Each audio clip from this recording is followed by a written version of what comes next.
12 months on from a disappointing runner-up finish at the HSBC Women's World Championship where she led the tournament heading into the final round, Nelly Korda is oozing confidence as the hottest player on the LPGA Tour.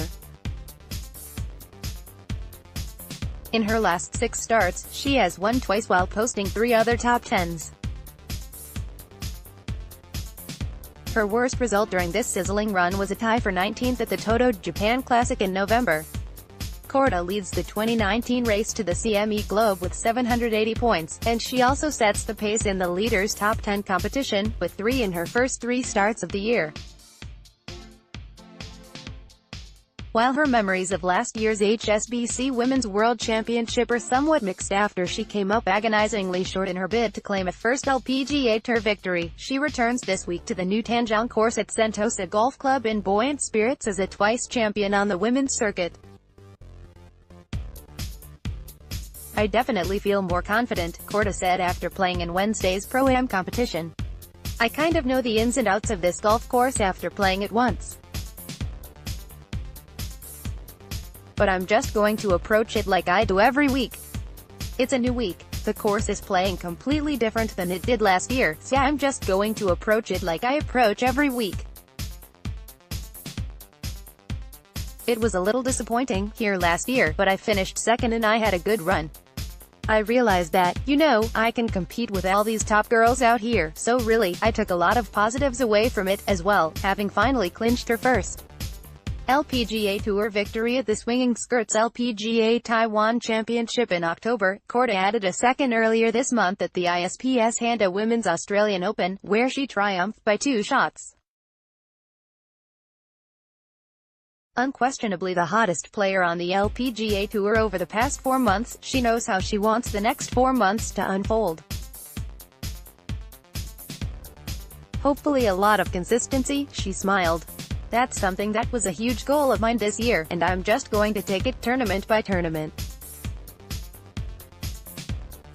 Do my fundamentals, get ready and try to play my best." 2020 Olympic dreams for Soyeon Ryu. Soyeon Ryu is a 6-time winner on the LPGA Tour and was a member of the victorious 2018 All-International crown, but there's one thing that the 29-year-old from Republic of Korea has not yet accomplished: competing in Olympic Games. With golf's re-entry into the Games in 2016, Ryu revealed her long-term goal of making the Olympic team in 2020. "To make the 2020 Olympic Korean team is going to be really tough, but if I'm playing really well in 2019, I can put myself in a really good position, so that's my goal. Even though it's not really this year, that's my long-term goal," Ryu said with determination. For the Olympic hopeful to qualify for her national team, Ryu's strategy is to capitalize on every opportunity in 2019 with her sights on a win at this week's HSBC Women's World Championship.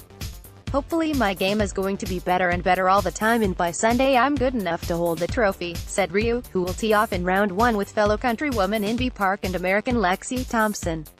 "For this week, I said, hopefully I can have a better timing, and if I am great enough, for sure I want to win this tournament. Win a big factor on Aon Risk Reward Challenge," says Lizette Salas. The designated Aon Risk Reward Challenge hole at the HSBC Women's World Championship is the par 5 13th, and Lizette Salas will be keeping a close eye on the wind before she decides on her strategy there and tees off.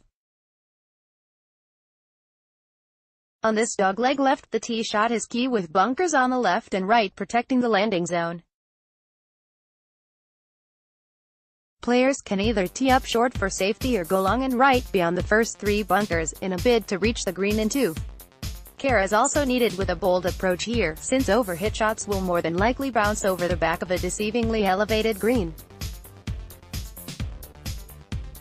"It's a very demanding tee shot and the second shot is typically blindsided. You can't really see where the ball is landing," said Salas, an Aon ambassador whose sole LPGA Tour victory came at the 2014 Kingsmill Championship. "You are basically landing in a very narrow fairway, unless you take a more aggressive second shot and maybe possibly end up in that bunker short of the green and your third shot be a bunker approach shot. It all depends on how the wind is. The wind tends to be in your face right to left on that hole, so that can also be a big factor in either going for it or playing a little more conservative.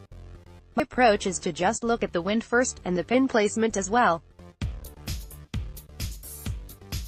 If the pin's in the back, I don't think there's any greater reward to go for it because that backside you're going to short side yourself and it's a very steep roll-off behind the green. It would be even more a risk-reward opportunity if the pin is in the front and the wind isn't that aggressive. There are tons of factors that play into it. It's a really demanding hole from the get-go.